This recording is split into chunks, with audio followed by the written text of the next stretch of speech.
Today on Inquirer, Philippines and United States alliance rock solid according to Foreign Affairs Secretary Enrique Manalo. Makabayan bloc blasts bid to expand EDCA sites. Third autopsy leads to the discovery of a bullet in drug war victim Kian de los Santos' neck. Head of Immigration Detention and 35 others relieved over VIP treatment on foreign detainees. And after weeks of price hikes, oil companies expected to implement a rollback next week.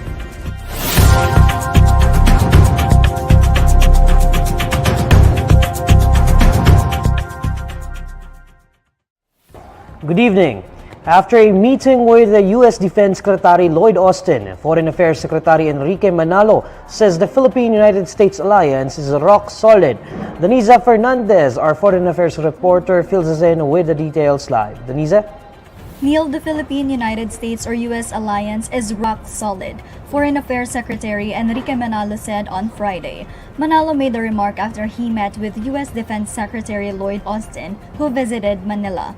Manalo posted on Twitter, and we quote, "I had a very good first meeting with Defense Secretary Austin. There's no doubt PH-US alliance is rock solid.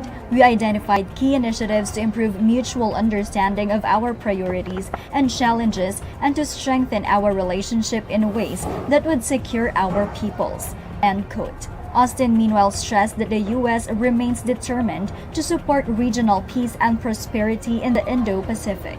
During Austin's visit, the Philippines and the U.S. agreed to have 4 additional Enhanced Defense Cooperation Agreement or EDCA sites across the archipelago. For China, U.S. actions escalate regional tension and undermine regional peace and stability. The Chinese embassy said, and we quote, "The United States, out of its self-interests and zero-sum game mentality, continues to step up military posture in this region. Its actions escalate regional tension and undermine regional peace and stability." End quote.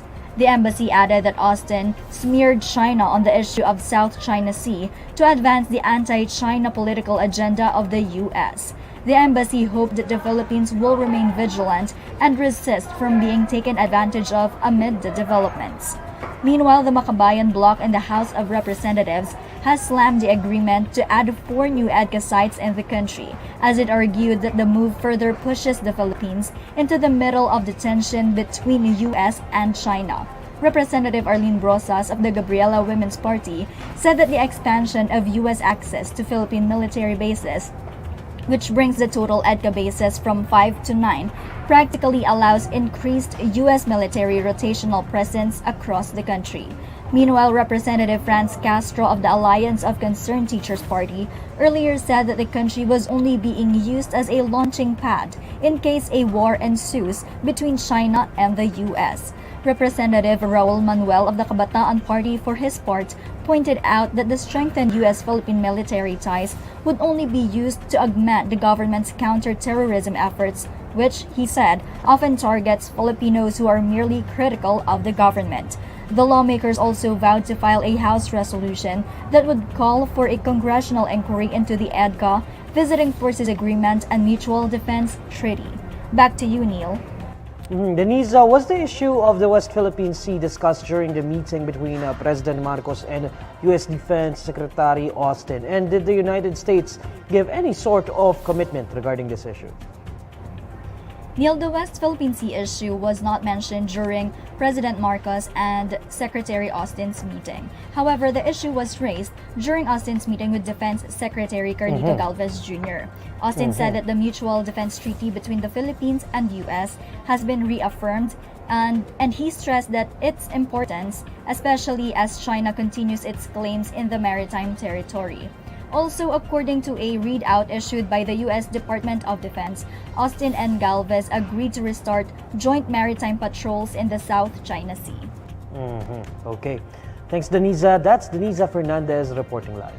16 people were injured due to this magnitude 6 earthquake in Davao de Oro, according to the National Disaster Risk Reduction and Management Council. In its latest situational report, the NDRRMC logged 16 injuries, while no deaths were reported due to the tremor. It also reported that 52 infrastructure, including 4 houses, were damaged by the quake. Meanwhile, the tremor left 14 schools in the area with damage, according to the Department of Education. Citing the report of its Region 11 educational cluster, DepEd said it would need around 7 million pesos to rehabilitate and reconstruct the damaged schools. The agency did not give any details as to the extent of the damage the school sustained. DepEd spokesperson Michael Poa said students affected by school with damage would undergo alternative delivery modes or distance learning in the meantime. He added that temporary learning spaces will also be set up for schools with major infrastructure damage. In a related development, the Philippine Institute of Volcanology and Seismology recorded 745 aftershocks after the tremor as of this morning. PHIVOLCS also noted that of the said aftershocks, only one was felt in the area, while the magnitude of the tremor ranges from 1.3 to 6. The Bureau of Immigration has relieved from its post at the head of its immigration detention facility and 35 others following the discovery that detained foreign nationals have access to prohibited items, including gadgets. A total of 36, including the head, were relieved following a raid the other day, according to immigration spokesperson Dana Sandoval. The raid Sandoval was referring to was the January 31 Oplan Greyhound conducted by the Bureau's Intelligence Division, assisted by policemen and SWAT personnel from the National Capital Police Office. The authorities seized the sharp objects, construction tools, cigarettes, mobile phones, laptops, modems, and undeclared cash. Among those seized are 6 smartphones owned by one of the 4 Japanese citizens, subject to deportation requests from the Japanese government. The Japanese government wants the deportation of 4 of its nationals involved in theft, fraud, and robbery.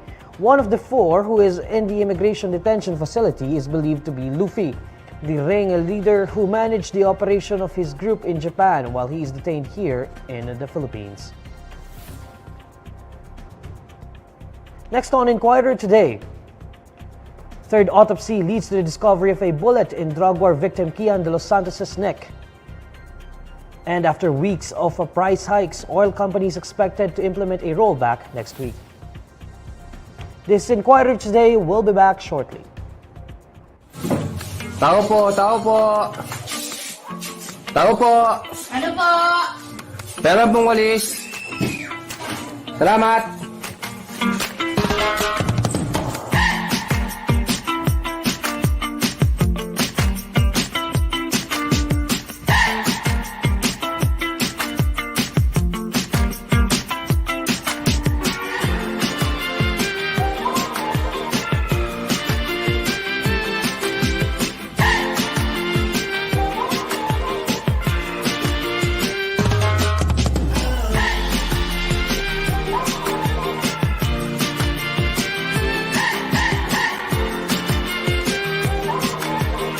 During the lockdown, naisipan ko na sana bata na lang ako ulit. Sana yung panahon daan na lang ako ulit para wala akong problema.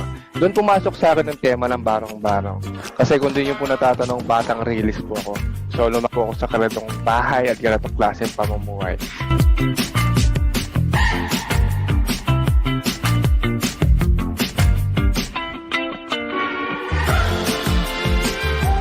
Parang ang yero to mga tol. Ayan o. Diba, may tunog? Yero talaga to.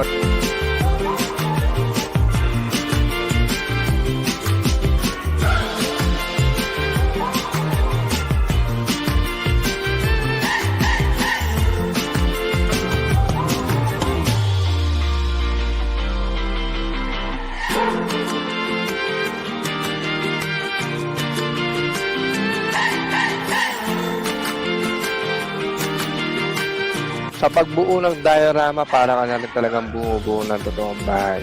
Uunahan mo yung poste, yung mga biga. Matinding pagtsatsaga po ang kailangan sa pagbuo ng diorama. Almost a month po, depende po sa project yung binubuo natin.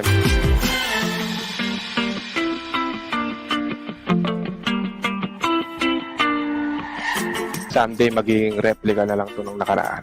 Mawawala na yung ganitong klaseng bahay sa Pilipinas. At yung mga new generation na Pilipino, makikita na lang po nila to sa mga museo. At masasabi na, ito pala yung barong-barong. Ito pala yung Pilipinas noon. Umaasa ako someday magiging maayos yung bansa.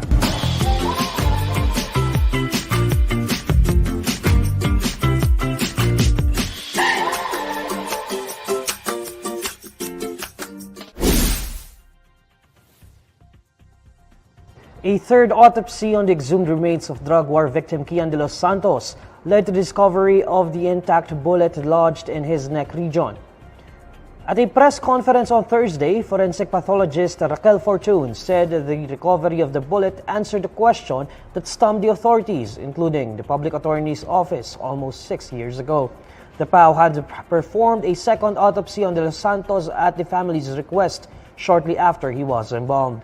Based on PAO's examination, the victim sustained 3 gunshot wounds. But at the time, PAO's chief medical legal officer Erwin Erfe couldn't explain why there were only 2 exit wounds.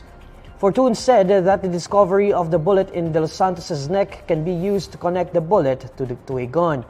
She noted, however, that a fire razed the Caloocan police station shortly after De Los Santos' killing, destroying potential evidence, including the firearms with which the newly discovered bullet could be matched. Despite this, Fortuna pointed out that finding the bullet demonstrates how awful our investigations are. De Los Santos' family had wanted his remains to undergo a new autopsy in hopes of uncovering new truths about his death, even though his killers had already been convicted. Police Officer 3 Arnel Oares and the PO1 Jerwin Cruz and PO1 Jeremiah Pereda were found guilty of a murder by the Caloocan Regional Trial Court in November 2018. Some good news for motorists. Local oil companies are expected to implement a big rollback in the prices of petroleum products next week, according to an industry source. After weeks of price hikes, the source said the pump price of diesel may go down by 2 pesos and 40 centavos to 2 pesos and 70 centavos per liter. Gasoline prices may decrease by 1 peso and 90 centavos to 2 pesos and 20 centavos per liter. Kerosene prices, meanwhile, are expected to decline by about 2 pesos per liter. Estimates were already made on the 4-day average prices in the global market from January 30 to February 2. Last week, the prices of gasoline, diesel, and kerosene increased by over 1 peso per liter.